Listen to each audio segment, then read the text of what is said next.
Movie critic Stephen D. Greydanus? Your name is Greydanus? Anyway, he does a whole review where he just tells you everything you need to know about Labyrinth, all while not understanding a thing about it.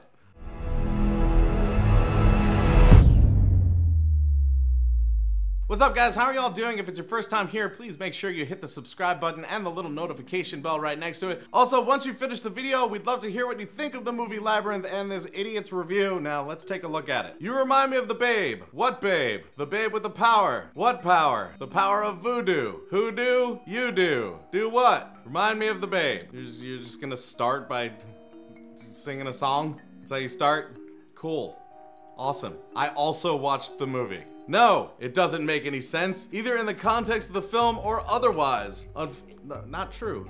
Of course it makes sense in context of the film. It actually works on several levels because it involves a baby who has power, and it also involves the young girl who has power. Huh? That totally makes sense. Unfortunately, too much of Labyrinth is about the same. Lazy and haphazard. Labyrinth plays like The Wizard of Oz or Alice in Wonderland, crossed with a middling episode of The Muppet Show guest starring David Bowie. See, I actually think that that's a really, a good description. But you mean it like a dick. It's so weird to me when someone describes something well, and it sounds awesome as they're describing it, and they're trying to sound like it's bad.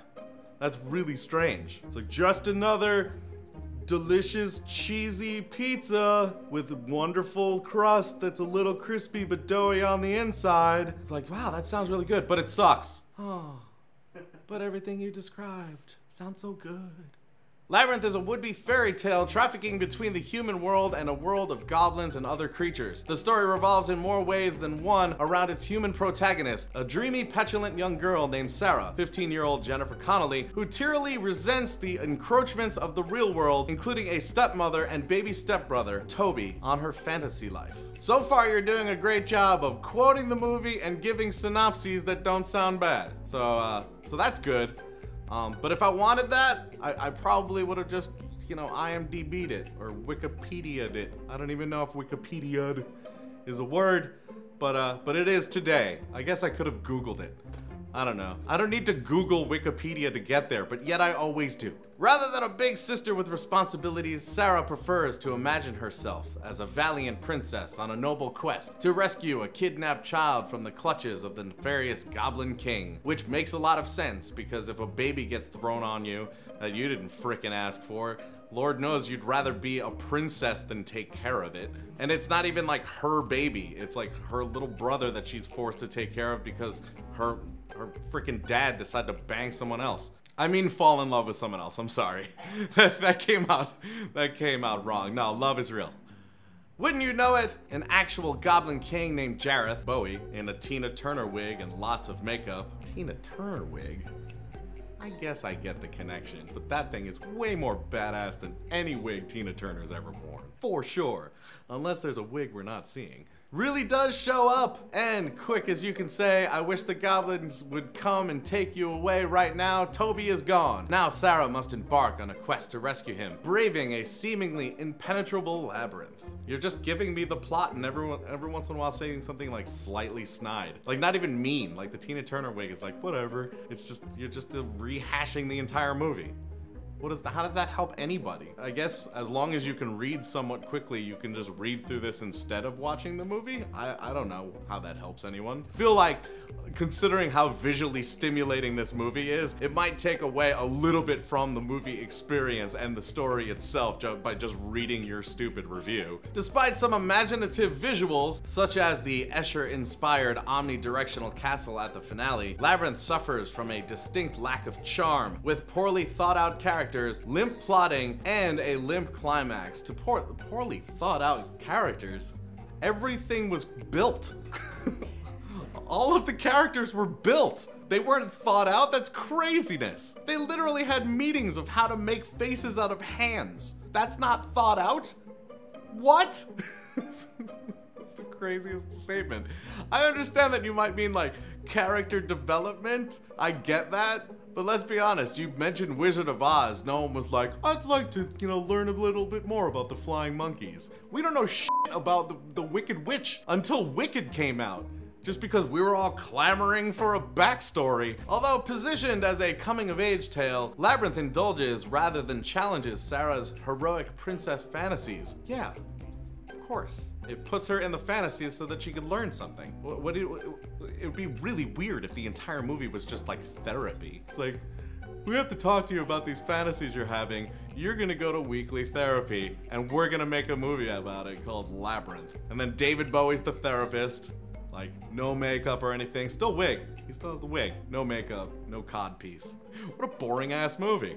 Not a single Muppet. Unless it's like, if you can't tell me what's going wrong with you, can you tell this puppet? That's the only Muppet that would show up. With a made-to-order adversary whose whole world, for no very obvious reason, seems to center on Sarah. There's no obvious reason? It's her fantasy. Of course it does. That'd be weird if like you were just in a dream and it wasn't surrounding you. And if you are, it's a lucid dream that you decided to observe. Otherwise, you're gonna be involved. Like, you don't watch other people fall and then wake up when you dream.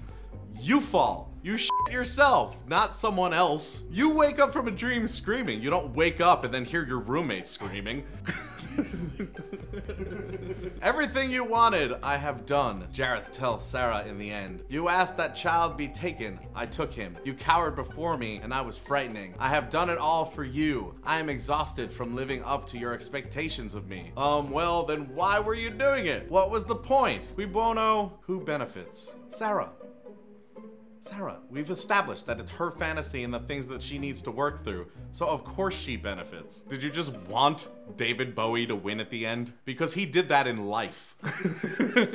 He doesn't have to do it in a fucking movie. Sarah's friends, too, are there for Sarah's sake. In The Wizard of Oz, Dorothy cared as much about the various longings of the Scarecrow, the Tin Man, and the Cowardly Lion as her own. They took her outside of herself and helped her escape the mild self-centeredness of the Kansas prologue. By contrast, Hoggle, Ludo, and Sir Didymus have no lives or aspirations of their own outside of Sarah's quest. They're all there for her, should you need us for any reason at all. This is a giant pile of bullshit.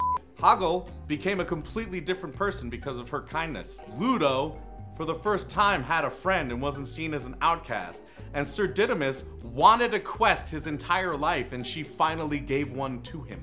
Did you watch this? I'm just curious, because so far you've been doing a really good job of giving me a synopsis, but now it's sort of sounding like you just Wikipedia'd it after Googling it.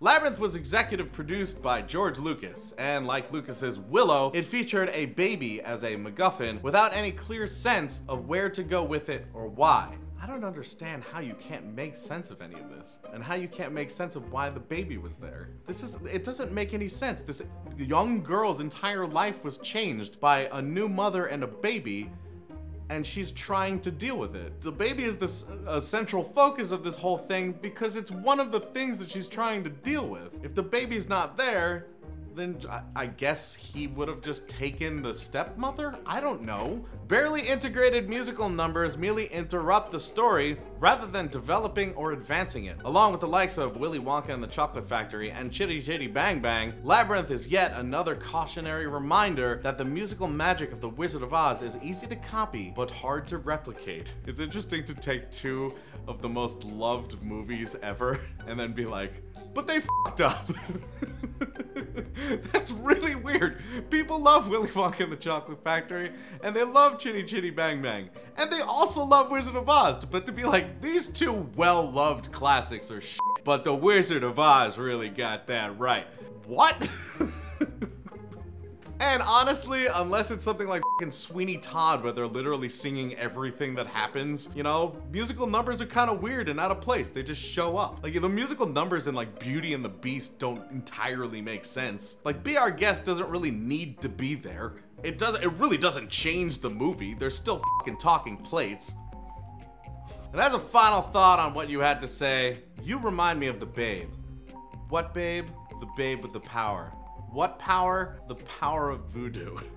Who do? You do. You suck. Thank you guys so much for watching. If it's your first time here, make sure you click the subscribe button and the little notification bell right next to it. Also, again, we'd love to hear what you think of the movie Labyrinth and what you thought of this guy's review. Put it down in the comments, and until we see you guys next time, geek out and game on.